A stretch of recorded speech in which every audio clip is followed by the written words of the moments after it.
Setawa Senda Gurauan yang kita lalui bersama mencipta kenangan yang begitu indah, yang pasti akan terus tersemat dalam hati kita sehingga ke akhir hayat. Yang terpilih, yang ni terpilih, kita akan lanjutkan program TEW Advance kepada you all. Yang berusaha Datuk Nur Maziah Sheikh Mohamad, Presiden Kelab Wanita Ikon Malaysia dan Pengetua TEW, dan tahniah kepada semua ya, wanita-wanita hebat. Tiba-tiba saya rasa menggigil pula duduk kat atas ni. Ya, sebab mana tahu satu hari nanti yang berada di depan saya bukan calang-calang orang ya, tiba-tiba jadi macam Datuk Vida ke, Bonda Rosita ke, kan.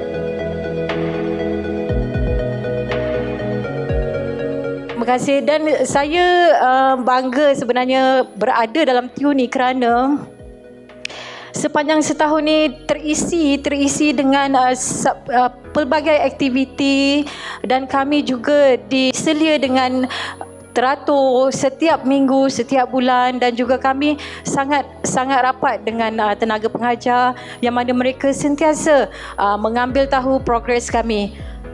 Terima kasih saya ucapkan sekali lagi. Terima kasih juga kepada Maybank Islami kerana menaja program yang sangat-sangat memberi manfaat kepada golongan wanita ini.